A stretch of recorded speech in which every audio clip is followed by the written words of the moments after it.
Good morning to all of you once again. आज हम लोग एक बार पुनः एक नए हिस्टोरिकल सेगमेंट की चर्चा करेंगे that is known as the story of Prithviraj Chauhan and Sanyogita.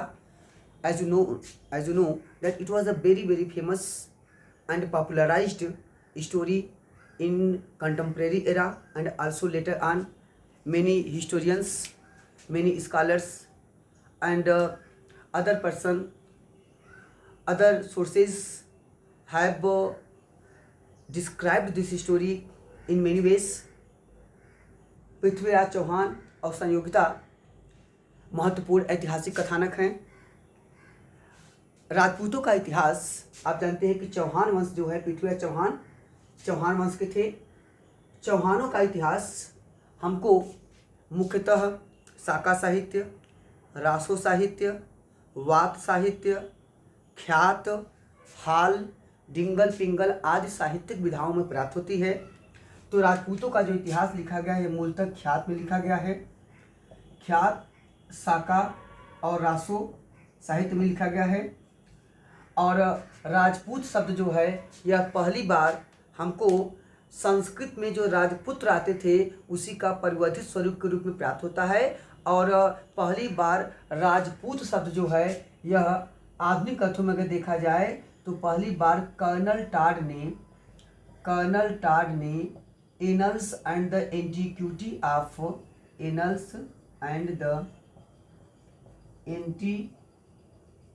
Antiquity of Rajasthan में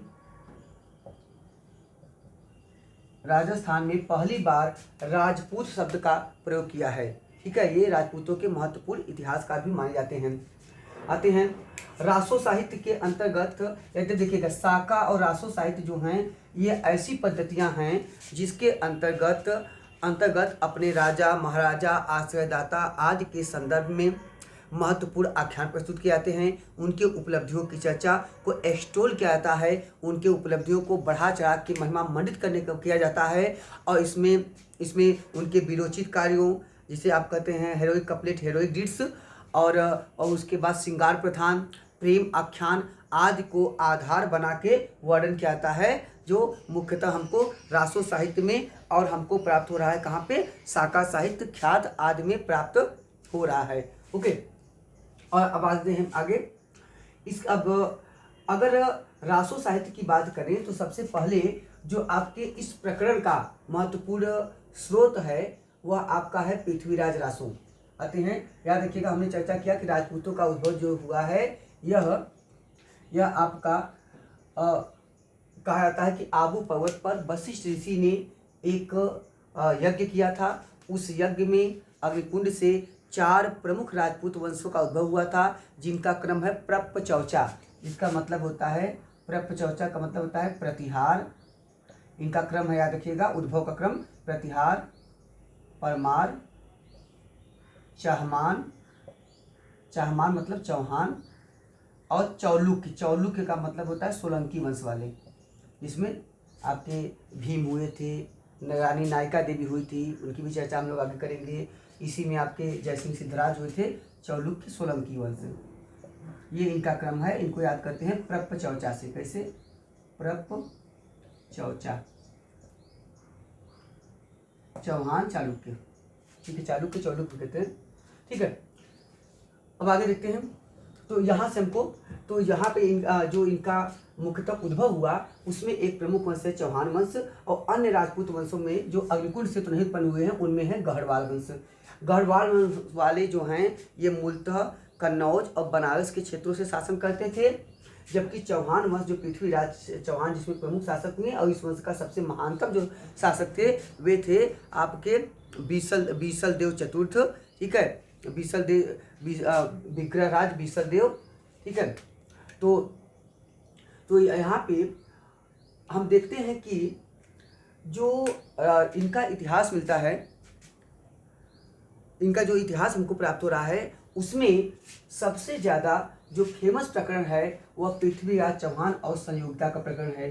संयोगिता के बारे में कहा जाता है कि संयोगिता जो हैं वह जयचंद की पुत्री थी, और ये भी कहा जाता है कि जयचंद जो थे वे कुछ स्रोतों में उल्लेख मिलता है कि वे पृथ्वीराज चौहान के मौसेरे भाई थे और कुछ स्रोतों में उल्लेख मिलता है कि वे दोनों साढ़ू थे आपस में। ओवरऑल जो भी बातें हों, थोड़े बहुत हमको यहाँ पे हिस्टोरिकल फ्लैश देखने को मिलता है और बहुत सारे जो स्रोत हैं, समकालीन सोर्सेज हैं, उनमें भी बहुत सारे कॉन्ट्राडिक्टरी भी देखने को प्राप्त होता है। अभी इसकी चर्चा कर रहे हैं हम। ये तो महत्वपूर्ण भूमिका हुई जो पृथ्वीराज संयुक्ता के बारे में देखते हैं।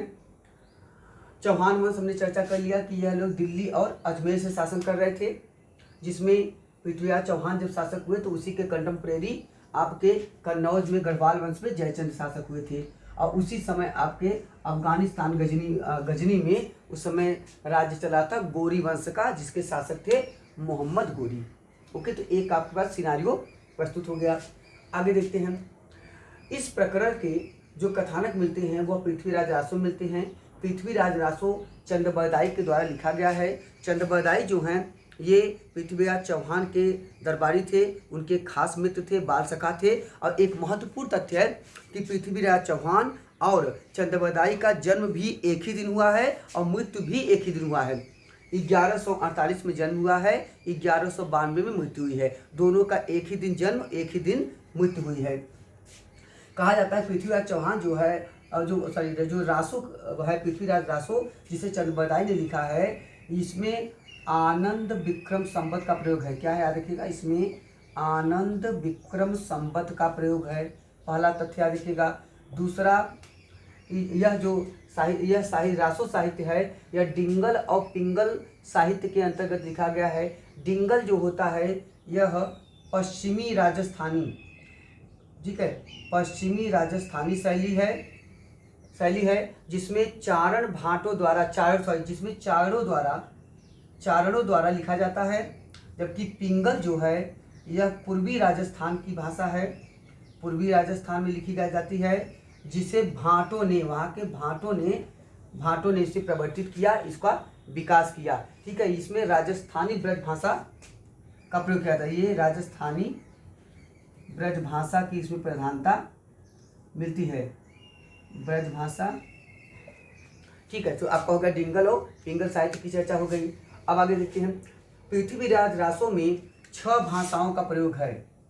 पृथ्वीराज रासो में 6 भाषाओं का प्रयोग किया गया है और इसमें हमको यह देखने को मिलता है कि किस तरह से अपने शासक, अपने आश्रयदाता की प्रशंसात्मक उक्ति या को प्रशस्ति के रूप में कैसे उल्लिखित किया गया है। पृथ्वीराज रासो को हिंदी साहित्य का प्रथम महाकाव्य भी कहते हैं। इसे हिंदी साहित्य का प्रथम महाकाव्य भी कहते हैं, हिंदी साहित्य का प्रथम महाकाव्य भी कहते हैं। और याद रखिएगा, इसी तरह एक ग्रंथ लिखा है सोमदेव ने एक ग्रंथ लिखा है ललित विग्रह राज। ललित विग्रह राज में भी 6 भाषाओं का प्रयोग है। ललित विग्रह राज सोमदेव का है, इसमें भी 6 भाषाओं का प्रयोग है। ठीक है, 6 भाषाओं का प्रयोग है। याद रखिएगा, संस्कृत है, प्राकृतिक है, मागधी है, पैसाची है, सौसैनी है और अपभ्रंश है। ठीक, तो इन सब का हमको महत्वपूर्ण जानकारी मिली है।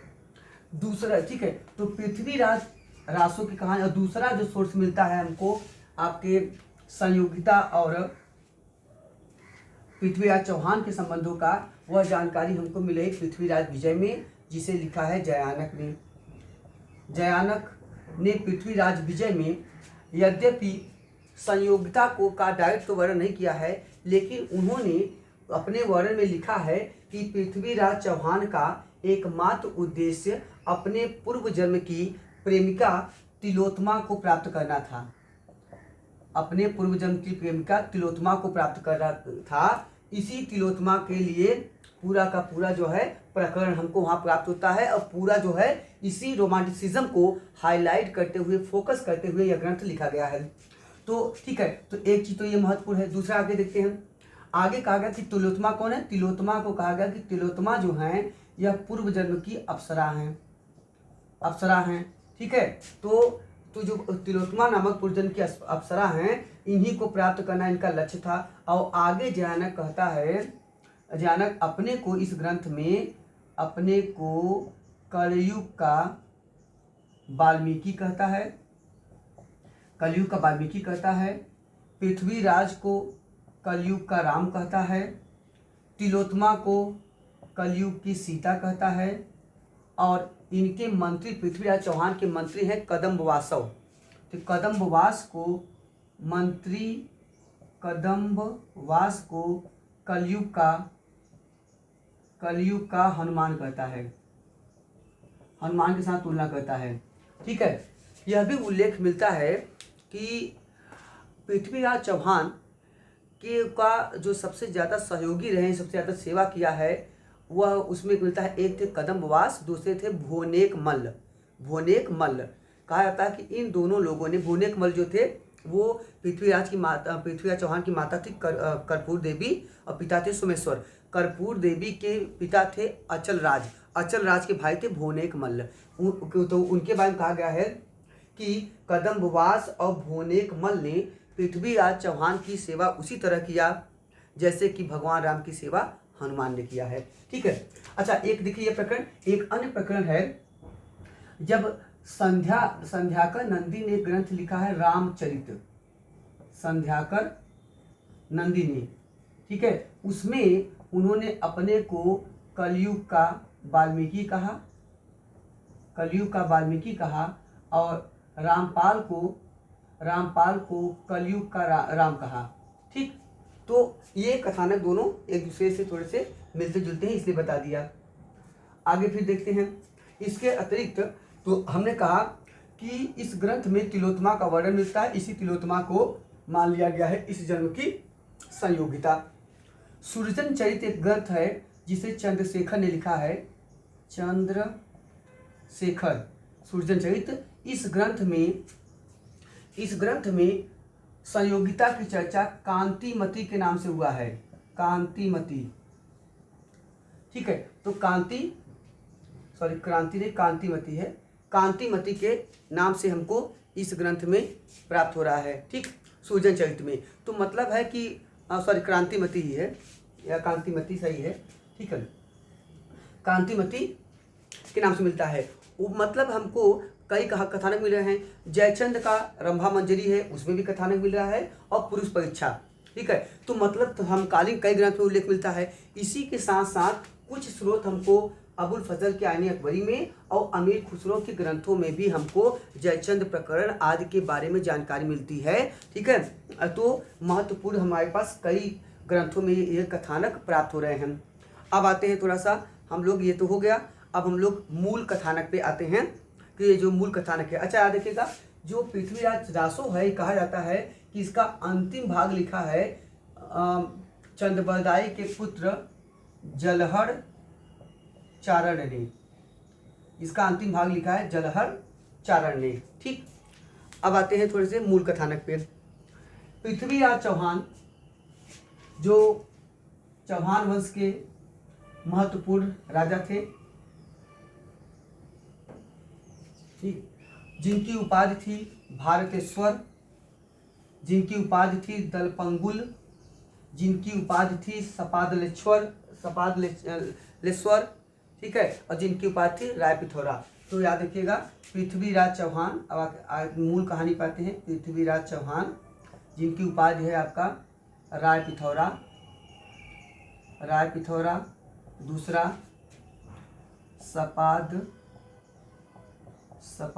सपादच्छलेश्वर, इनकी ये आपका है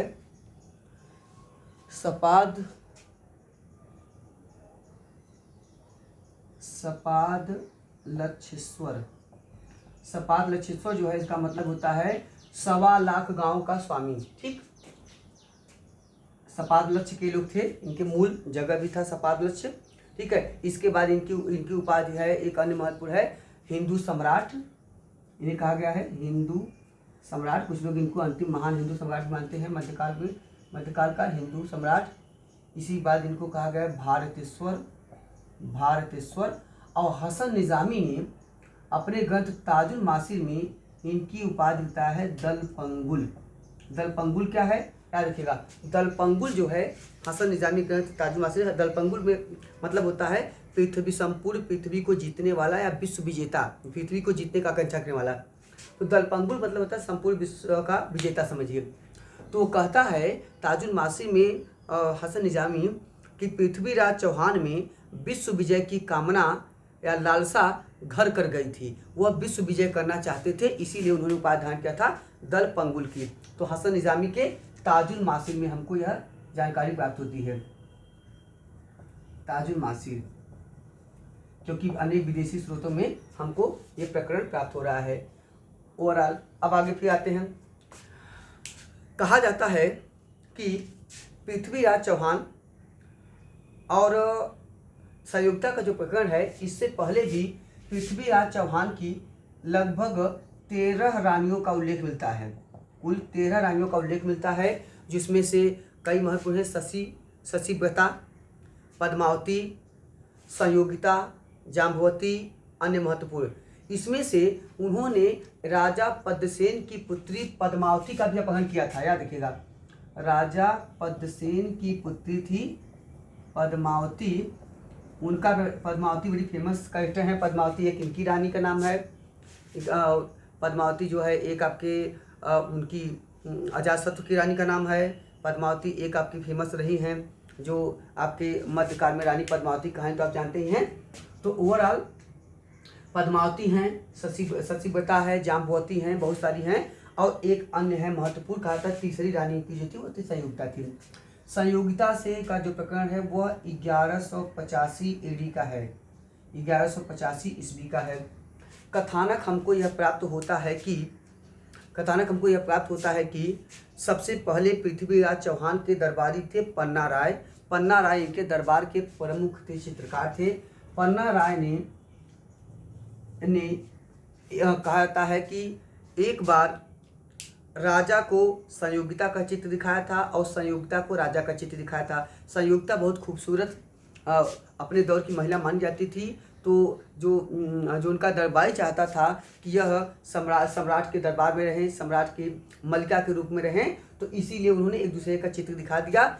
और कहा जाता है कि यहीं से एक दूसरे में एक जो म्यूचुअल लविंग इफेक्ट है वह उत्पन्न हो जाता है, पारस्परिक प्रेम उत्पन्न हो जाता है, एक दूसरे को बिना प्रत्यक्ष देखे ही, और वहीं से प्रेम हो जाता है। बाद में सूचना धीरे धीरे हर जगह पहुंच जाती है, ठीक है। और उसके बाद कहा जाता है कि इसी प्रकरण के अंतर्गत संभवतः 1185 से पहले भी एक आध बार दोनों की मुलाकात हो चुकी थी, लेकिन हालांकि हमारे पास बहुत स्पष्ट जानकारी इसकी नहीं मिल रही है। आगे देखते हैं। कहा जाता है कि जब यह जानकारी वहाँ तक जयचंद तक पहुँची, क्योंकि जयचंद और पृथ्वीराज चौहान में राइवलरी थी, दुश्मनी थी, इसीलिए जयचंद कभी नहीं चाहते थे कि दोनों में कोई भी प्रेम होने पाए। कहा जाता है कि उन्होंने इसीलिए जल्दबाजी में उन्होंने संयोगिता का स्वयंवर रख दिया। संयोगिता का स्वयंवर प्रथा का भारतीय इतिहास में प्राचीनतम उल्लेख अगर अभिलेखित स्रोतों में जाएं, भाई पौराणिक ग्रंथों में तो बहुत सारे हैं, पुराणों में है, रामायण में है, महाभारत में है, महाकाव्य में तो मिल ही रहा है, लेकिन अभिलेखों में पहली बार जूनागढ़ अभिलेख में, जूनागढ़ या गिरनार अभिलेख है यह किसका है, रुद्रदामन का। इस अभिलेख में पहली बार भारतीय इतिहास में स्वयंवर प्रथा का उल्लेख मिलता है।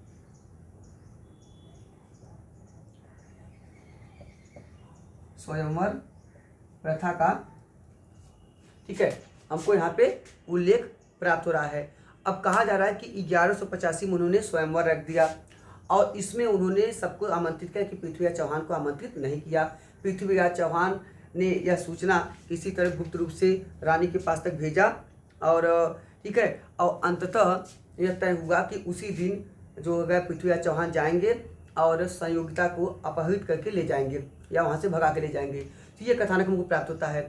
यद्यपि अगर सुरजन चरित में जाएं, सुरजन चरित की बात अभी किया, सुरजन चरित कहता है कि इस स्वयंवर के एक दिन पूर्व रात में ही पृथ्वीराज चौहान संयोगिता को लेकर भाग गए थे। इसका कथानक कहाँ मिला है हमको? सूर्यचरित में। वहाँ पे स्वयंवर से एक रात पूर्व की बात मिले यहाँ पे, ठीक है। लेकिन अन्य कई स्रोतों में जैसे पृथ्वीराज रासो में उसी दिन रहे हैं।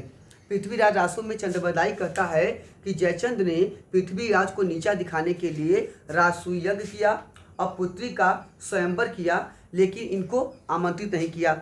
इसीलिए राजा ने, ठीक है, अपनी प्रेयसी को प्राप्त करने के लिए उसी दिन जाकर उनका अपहरण कर लिया। अच्छा, अगर वैवाहिक दृष्टिकोण से देखें तो यह विवाह जो है, यद्यपि ज़्यादातर लोग तो कहते हैं गंधर्व विवाह है, ठीक है, जिसे आप कहते हैं संगम काल में पंचतीड़य, वर्तमान में से आप कहते हैं लव मैरिज। लेकिन अगर वास्तव में जो परंपरागत 8 प्रकार के विवाह हैं उनमें देखें तो यह विवाह जो है आपका राक्षस विवाह की कोटि में आता है। किसी भी कन्या का अपहरण करने के बाद अगर विवाह किया जाता है तो वह राक्षस विवाह होता है, लेकिन यह राक्षस विवाह नहीं माना सकता है क्योंकि यह दोनों के आपसी सहमति से था, इसलिए इसे गंधर्व विवाह ही कहना उचित है। ठीक, फिर आगे आते हैं हम लोग। तो कहा था कि उसके बाद जब वहाँ से लाए, उन्होंने विवाह कर लिया, उसी के बाद से दोनों का संबंध पृथ्वीराज चौहान और जयचंद का संबंध और भी ज़्यादा खराब हो गया। इतने तो कथानक हमको इनके बारे में महत्वपूर्ण जानकारी मिल रही है, ठीक है। याद रखिएगा, एक राष्ट्रकूट शासक हैं इंद्र, इन्होंने भी चालुक्य राजकुमारी भवनाका का अपहरण किया था, ठीक है। अपहरण करने के बाद उनसे विवाह किया था। अब और कहानी को आगे बढ़ाते हैं, देखते हैं। कुछ इतिहासकार हैं जैसे गौरीशंकर हीराचंद ओझा, वे कहते हैं कि पृथ्वी की संयोगिता का जो कथानक है सही नहीं है, क्योंकि जयचंद के किसी भी अभिलेख में या उसके किसी भी ताम्रलेख में या समकालीन जो उसके समय के अन्य स्रोत हैं, रंभा मंजरी आदि, ठीक है, या हम्बीर महाकाव्य आदि में हमको संयोगिता के बारे में जानकारी नहीं मिल रही है, संयोगिता के बारे में जानकारी नहीं मिल रही है, ठीक है। रंभा मंजरी लिखा है जयचंद ने, ठीक है।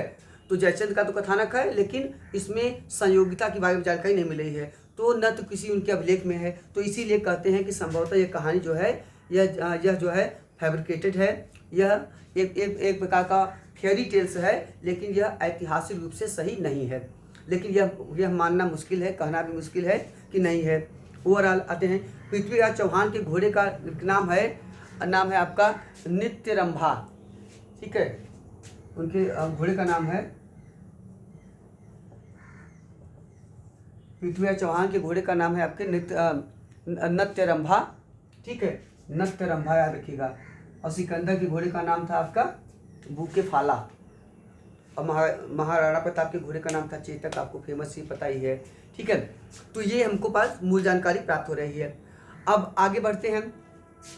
कहा जाता है कि इसी के बाद कुछ लोगों ने कहा कि संभवतः इनसे नाराज होकर जयचंद ने मोहम्मद गोरी को आमंत्रित कर दिया, ठीक है, आमंत्रित किया। यद्यपि पृथ्वीराज रासो का अगर कथानक को देखें, जिसे चंद्रबरदाई ने लिखा है, जो मूल स्रोत है पृथ्वीराज चौहान की जानकारी का, उसमें मोहम्मद गोरी को आमंत्रित करने का उल्लेख नहीं प्राप्त होता। लेकिन इतिहास जो राजपूतों के महत्वपूर्ण इतिहासकार हैं, जिनको आप कर्नल टाड, जिन्होंने लिखा है annuls and the antiquity of Rajasthan, उसमें उन्होंने कहा है कि पाटन के शासकों ने और कन्नौज के शासकों ने मोहम्मद गोरी को आमंत्रित किया था, उसका उल्लेख वो कर रहे हैं, ठीक है। तीसरा महत्वपूर्ण स्रोत और देखते हैं। अगर कुछ ग्रंथों में यहाँ तक जानकारी मिलती है कि मोहम्मद गोरी के एक भाई थे मीर हुसैन, उनका नाम था आपके मीर हुसैन मोहम्मद गोरी की एक दरबारी नर्तकी थी, डांसर थी, जिनका नाम था आपके चित्रलेखा। तो चित्रलेखा से प्रेम करते थे और राजा जो है मोहम्मद गोरी उनको उनका हिस्सा नहीं दे रहे थे राज्य में, और इसी से दोनों का संबंध खराब हो गया। और अंततोगत्वा मीर हुसैन जो है चित्रलेखा के साथ भाग कर चले आए पृथ्वीराज चौहान के यहाँ, और उन्होंने अपने भाई मतलब मोहम्मद गोरी के विरुद्ध पृथ्वीराज चौहान की सहायता मांगी। और पृथ्वीराज चौहान ने जब हाँ कर दिया तो उसी पृष्ठभूमि में तराइन का प्रथम और द्वितीय युद्ध हुआ, ठीक है। तो ये कथानक भी बहुत ज़्यादा ऑथेंटिक नहीं लग रहा है, ओवरऑल जैसा भी हो, ठीक है। कुल मिला के ये कहा जा सकता है कि बाद में मोहम्मद गोरी की महत्वाकांक्षा, जो उसके इम्पलिस्टिक अप्रोच था, उसके कारण उसने उसने धीरे धीरे आपका अफगानिस्तान के क्षेत्रों से आगे बढ़ता है और वह वहाँ से युद्ध करता गजनी गोर को तो जीत लिया था, आगे बढ़ता है और पंजाब में भटिंडा तक पहुँच जाता है। उसके बाद पृथ्वीराज चौहान से उसका युद्ध अपरिहार्य हो जाता है और उस दौर में दिल्ली जो था वह पृथ्वीराज चौहान के अधीन था। और क्योंकि पृथ्वीराज चौहान अजमेर से शासन करते थे और दिल्ली में राजे थे गोविंदराज जो पृथ्वीराज के सामंत शासक थे, उनके अधीन थे, सबऑर्डिनेट रूलर। तो पृथ्वीराज चौहान गोविंदराज के साथ जाते हैं तराइन के प्रथम युद्ध। तराइन जो है आपका पानीपत, तराइन जो है हरियाणा में है, वहाँ पे युद्ध होता है और उस युद्ध में अब मोहम्मद गोरी पराजित होता है। उसको कहा जाता है कि कैद भी कर लिया गया, लेकिन बाद में छोड़ दिया गया। कुछ लोग कहते हैं पृथ्वीराज चौहान ने युद्ध नीति का पालन करते हुए उसका पीछा नहीं किया और उसे जाने दिया। एक खिलजी सरदार है, उसको घायल अवस्था में लेके चला गया। ठीक है, उसके बाद का कथानक फिर हमको मिलता है कि इसके बाद अगले वर्ष 1192 में पुनः मोहम्मद गोरी ने आक्रमण किया और इस बार के आक्रमण में पृथ्वीराज चौहान जो है पराजित हो गए और अंततः पृथ्वीराज चौहान के बारे में जो थोड़े से विवादित जो हमको डिस्क्रिप्शन मिलते हैं इस समय प्राप्त होते हैं कि हसन निज़ामी कहता है ताजुल मासिर में कि पृथ्वीराज चौहान तराइन के द्वितीय युद्ध में पराजित होने के बाद मोहम्मद गोरी की अधीनता स्वीकार कर लिया और कुछ समय राज्य किया। पृथ्वीराज चौहान के एक भाई थे हरिराज, उनकी बहन थी पृथा, भाई हरिराज और बहन थी पृथा। तो कहा गया कि कुछ समय तक इन्होंने शासन किया, उसके बाद फिर हरिराज ने शासन किया, जो भी बातें हों, हरिश्चंद्र ने शासन किया आगे चल के। तो बहुत सारे कथानक इनको प्राप्त हो रहे हैं।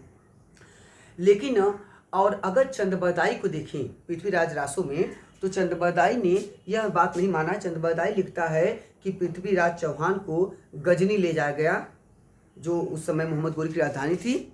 गजनी, आपका गजनी अफगानिस्तान में है, तो वहाँ ले जाया गया और उसके बाद कुछ दिन बाद पृथ्वीराज चौहान को अंधा कर दिया गया। और क्योंकि पृथ्वीराज चौहान शब्दभेदी बाण मारने में बहुत माहिर थे, उसी का परीक्षण राजा करना चाहता था। चंद्रबरदाई भी वहाँ पहुँच जाते हैं, उन्होंने राजा से कहा और एक बड़ी सभा का आयोजन किया गया और उसी में उसने कहा कि पृथ्वीराज चौहान ने शब्दभेदी बाण के माध्यम से मोहम्मद गोरी की हत्या कर दिया और बदले में पृथ्वीराज चौहान की हत्या कर दी गई। तो एक वीरोचित कार्य के रूप में उसका वर्णन किया। आगे लिखता है 4 बांस 24 गज अंगुल अष्ट प्रमाण, ताव ऊपर सुल्तान है मत चूको चौहान। तो मतलब है कि अपने आश्रयदाता अपने पेट्रोनेज का अंतिम समय तक उसको एक्सटोल किया है और उसको उनकी प्रशंसा किया है और अपने आश्रयदाता को एक वीरोचित कार्यों के रूप में वीरोचित कार्य करते हुए उनके अंत की परिणति उसने लिखा है। ठीक है, तो ये भी प्रकरण हमको महत्वपूर्ण प्राप्त हो रहा है। ठीक है, यद्यपि ऐतिहासिक दृष्टिकोण से ज़्यादा लोग मानते हैं कि संभवतः पृथ्वीराज चौहान गजनी नहीं गए थे, यहीं पर कुछ समय शासन किए थे और उसके बाद उनकी मृत्यु हो गई। अंतिम जानकारी हमको नहीं मिलती है। ठीक है, ओवरऑल इसके बाद यह संयोगिता की बात अगर करें तो कहा जाता है कि संयोगिता ने पृथ्वीराज चौहान के अब्डिक्शन के बाद या कह सकते हैं उनकी मृत्यु के बाद, जो भी रहा हो, उसके बाद उन्होंने वो विदेशी म्लेच्छ मुस्लिमों के हाथ में ना आने पाए, इसके लिए उन्होंने आगरा के किला में कई रानियों के साथ उन्होंने जौहर कर लिया। जौहर मतलब होता है एक प्रकार का कि आग में कूदकर जान देना होता है। और जौहर प्रथा का भारतीय इतिहास में जो प्राचीनतम उल्लेख मिलता है वह सिकंदर के आक्रमण के समय मिलता है। जब सिकंदर के आक्रमण के समय एक जनजात थी अर्जुनायन, इसी जनजात ने भारतीय इतिहास में पहली बार जौहर किया था। तो जौहर जो होता है यह अपने अस्तित्व, अपने चास्टिटी, अपनी वर्जिनिटी आदि को बचाने के लिए, अपनी प्योरिटी को बचाने के लिए मुख्यतः महिलाओं और बच्चों के द्वारा यह किया जाने वाला एक रिचुअल है जो प्राचीन भारत में देखने को मिलता है, जिसका सबसे महत्वपूर्ण उदाहरण हमको आगे चल के मिलता है आपके रानी पद्मिनी का। जो रानी पद्मिनी जब अलाउद्दीन खिलजी के आक्रमण के समय उन्होंने 13,000 रानियों के साथ उन्होंने जौहर कर लिया था, तो वो उसका उल्लेख हमको मिलता है कहाँ पे, पद्मिनी साका में मिलता है। तो बहुत, और उसी को मलिक मोहम्मद जायसी ने पद्मावत में दिया है। तो बहुत सारे उल्लेख हमको प्राप्त हो रहे हैं। तो ये आपके जौहर प्रथा के माध्यम से उसका अंत हो गया।